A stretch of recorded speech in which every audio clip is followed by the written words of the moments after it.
দ্বিতীয়বারের জন্য গ্রেফতার বিধায়ক জীবন কৃষ্ণ সাহা। নিয়োগ দুর্নীতিতে এবার ইডির জালে এই বড়োয়ার বিধায়ক জীবন কৃষ্ণ সাহা। এবং আজকেও মোবাইল ছুঁড়ে ফেলার চেষ্টা করেছিলেন পুকুরে, এরকমটাই জানা যাচ্ছে, কিন্তু পুকুরে না পড়ে সেই দুটো মোবাইল পুকুর পাড়ে পড়ে, যার ফলে ইডি তারপরে সিসি ক্যামেরা দেখে এই মোবাইল উদ্ধার করে। বেশ কয়েক ঘন্টা সকাল 6:30 থেকে জিজ্ঞাসাবাদ, তদন্তে অসহযোগিতার অভিযোগ, নিজে পালিয়ে যাওয়ার চেষ্টা নাকি এরকমও অভিযোগ উঠেছে। কথা বলবো প্রতিনিধি প্রণবের সঙ্গে। প্রণব, কি জানা যাচ্ছে? জীবন কৃষ্ণ সাহা সিবিআই গ্রেফতার করেছিল, তারপরে জামিন পেয়েছিলেন 2024-এ, তারপরে আবার ইডি গ্রেফতার করলো কেন? দেখো, আজ সকালবেলাতেই কিন্তু ইডি আধিকারিকরা তার বাড়িতে হানা দেয়। তারপরে কিন্তু তাকে প্রায় দীর্ঘক্ষণ 6.5 ঘন্টা ধরে তাকে জেরা করা হয় এবং বিভিন্ন ধরনের কাগজপত্র, যে সমস্ত কাগজপত্র উদ্ধার করেছিল সেগুলো নিয়ে তাকে জিজ্ঞাসাবাদ করা হয়। এবং ইডি সূত্রে জানা যাচ্ছে যে তার বিভিন্ন তদন্তে অসহযোগিতা করেছে এবং তার যে ব্যাংকের স্টেটমেন্ট থেকে শুরু করে মেলের পাসওয়ার্ড থেকে শুরু করে কোনো কিছু ঠিক মতন ভাবে তিনি জানাতে চাননি বা বলতে চাননি বলে কিন্তু অভিযোগ। তারপরে কিন্তু ইডি আধিকারিকরা সিদ্ধান্ত নেয় তাকে সিজিও কমপ্লেক্সে নিয়ে যাওয়া হবে এবং গ্রেফতার করা হবে। তারপরে আবার কেন তিনি পালিয়ে যাওয়ার চেষ্টা করছিলেন? যেমন তৃণমূল প্রশ্ন তুলছে যে এগুলো তো দেখা যায়নি, এগুলো কি ইডির বানানো, এইরকমও প্রশ্ন তুলছেন যে তৃণমূল প্রশ্ন তুলছে যে এই মোবাইল কি ছুঁড়ে ফেলেছে এরকম দেখা গেছে, বা তিনি পালিয়ে যাওয়ার চেষ্টা করেছিলেন এরকম কি দেখা গেছে? কি ঘটনা ঘটেছে?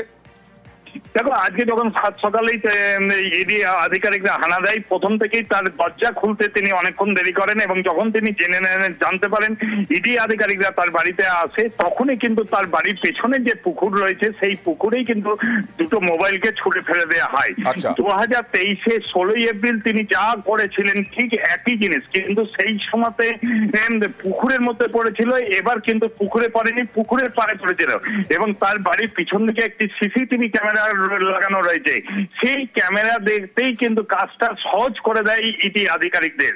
নাহলে এর আগের বার যেরকম তোমার সিবিআই আধিকারিকদেরকে 3 দিন ধরে সেই পুকুরে জল মেরে তারপর কিন্তু সেই ক্যামেরা মোবাইলটা উদ্ধার হয়, এবার কিন্তু বর্ষার পুকুর একদম পুরো টইটুম্বুর জল, সেই জলের মধ্যে না পড়াই তারা কিন্তু ক্যামেরা থেকেই দেখতে পান যে পুকুর পাড়ের মধ্যে রয়েছে, তারপর কিন্তু সেটা। এবং শুধু তাই নাই, আজকে যখন সকালবেলাতে আসে সিবিআইয়ের কাছ থেকে শিক্ষা নেই, কিন্তু ইডি আধিকারিকরা আগেই কেন্দ্রীয় বাহিনী জওয়ানরা তার বাড়ির চারদিকে ঘিরে ধরে এবং যখন সে পালিয়ে যাওয়ার চেষ্টা করে তখন কিন্তু কেন্দ্রীয় বাহিনীর জওয়ানরা তাকে ধরে ফেলে বলেই কিন্তু যারা প্রত্যক্ষদর্শী বা যারা রয়েছেন তারা কিন্তু সেই দাবি করছেন। এবং তারপর তাকে টানা 6.5 ঘন্টা ধরে কিন্তু জিজ্ঞাসাবাদ করেছে এবং সেই জিজ্ঞাসাবাদের পরপর তিনি অসহযোগিতা করার জন্যই কিন্তু তাকে পালিয়ে যাওয়ার চেষ্টা করছিলেন, সেই সময়ে ধরে নিয়ে এলেন ইডির আধিকারিকরা জীবন কৃষ্ণ সাহাকে এবং কেন্দ্রীয় বাহিনী গিয়ে ধরলো। আমরা দেখছি সেই ছবি। তার আগে পালিয়ে যাওয়ার চেষ্টা করেছিলেন বলে এখনো পর্যন্ত জানা যাচ্ছে। আর তার সঙ্গে সঙ্গে মোবাইলও ছুঁড়ে ফেলে দেওয়ার চেষ্টা করেন পুকুরে। 2023-এ একেবারে পুকুরের জল ছেঁচে তারপরে মোবাইল উদ্ধার করতে হয়, তারপরে ফরেন্সিকে পাঠানো হয়। আর আজকে যদিও পাড়েই দুটো মোবাইল পড়েছে বলে ইডি সূত্রে জানা যাচ্ছিল। আরো একবার প্রণবের কাছে যাব। প্রণব, 3টে জায়গা, একটা পিসির বাড়ি, একটা শ্বশুর বাড়ি আর নিজের বাড়ি, এত হানা কেন? কি বলা হচ্ছে, কি জানা যাচ্ছে?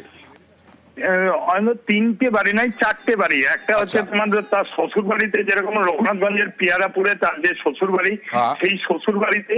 এবং এই জীবন কৃষ্ণের যেখানে বাড়ি রয়েছে তার বাড়ির পাশেই মহিষা গ্রাম, সেখানে রাজেশ ঘোষ নামে এক ব্যক্তি রয়েছে যে হচ্ছে বেসরকারি ব্যাংকে কর্মরত এবং তার এজেন্ট হিসেবে কাজ করে, তার বাড়িতেও কিন্তু ইডি আধিকারিকরা হানা দেয়।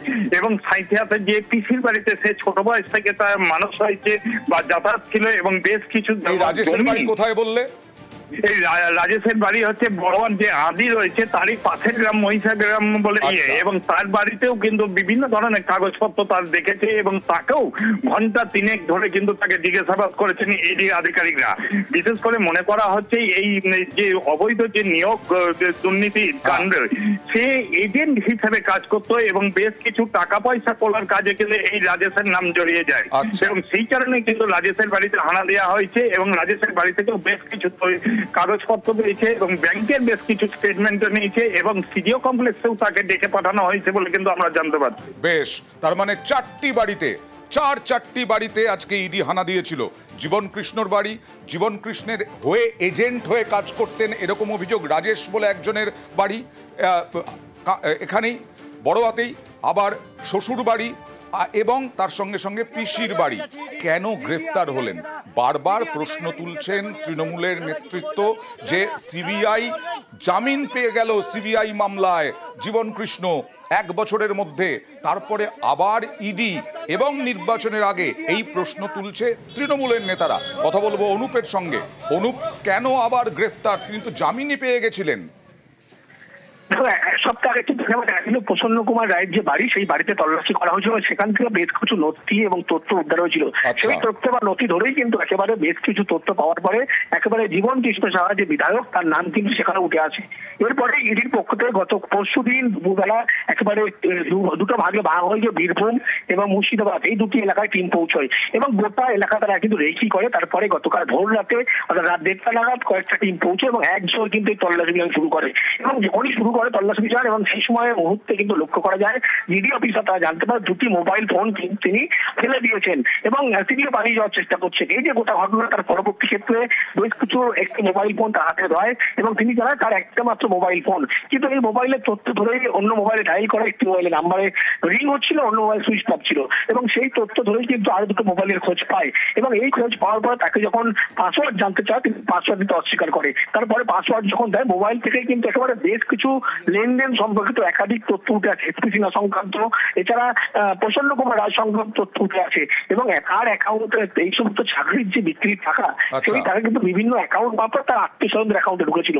এইভাবেই বেশ কিছু তথ্য ইডি মনে করছে বাড়িতে তল্লাশি করে জানা গুরুত্বপূর্ণ নথি পাইতো, এই মোবাইল ফোন দুটিতে কিন্তু তার বেশি গুরুত্বপূর্ণ নথি রয়েছে এবং সেই কারণে দুটি মোবাইল তারা ফরেন্সিক ল্যাবে পাঠাচ্ছে আজকেই এবং সেখান থেকে আরো চাঞ্চল্যকর গুরুত্বপূর্ণ এই নিয়োগ দুর্নীতি মামলার টাকা কিভাবে কার কার অ্যাকাউন্টে পৌঁছতো এবং লিস্ট কিভাবে কোথায় পৌঁছতো, সেই সমস্ত তথ্য মনে করা হচ্ছে এই মোবাইল ফোনে আছে এবং তদন্তে অসুবিধা করার জন্যই মূলত তাকে গ্রেফতার করা হয়েছে। জীবন কৃষ্ণ সাহার বাবা, যার সঙ্গে নাকি মুখ দেখা দেখি নেই বহু বছর ধরে, জীবন কৃষ্ণ সাহার বাবা, তার বক্তব্য দেখাবো।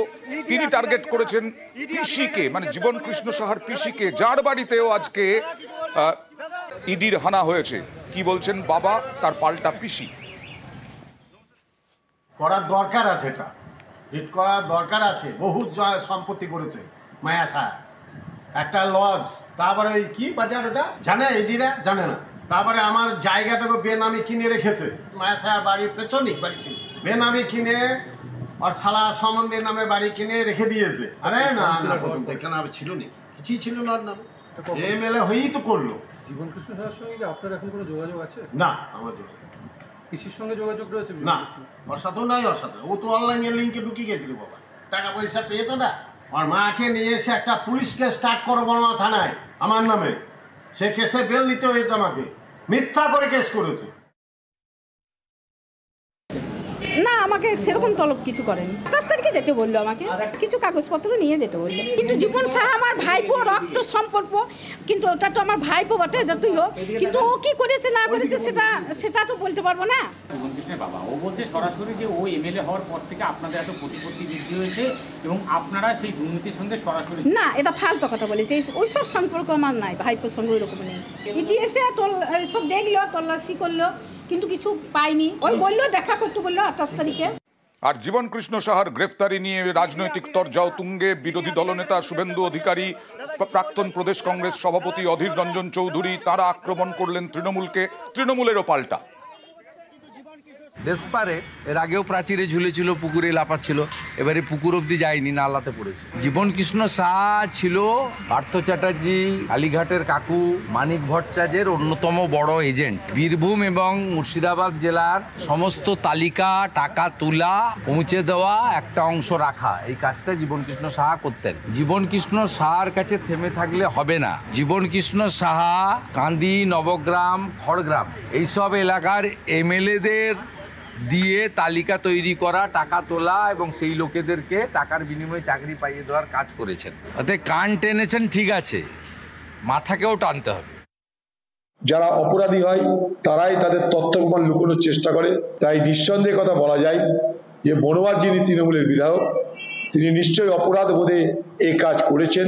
সেই মোবাইল নাম্বার পেলে তার সঙ্গে কাদের কাদের কতটা গভীর সম্পর্ক সেগুলো হয়তো জানাজানি হয়ে যাবে। তাই মানে মানে তথ্য প্রমাণ লুকিয়ে ফেলো, সেই লক্ষ্যেই এই মোবাইল নিক্ষেপ। ভোট আসছে, ভোট আসা মানেই রাজ্যে ইডি, সিবিআই, সেন্ট্রাল এজেন্সি আসবে, এটা নতুন কিছু নয়। যে জীবনকৃষ্ণ সাহার কথা বলা হচ্ছে, সেই জীবনকৃষ্ণ তো 2023 থেকে 24 এক বছরের বেশি সময় এই এজেন্সির হাতেই গ্রেপ্তার ছিল।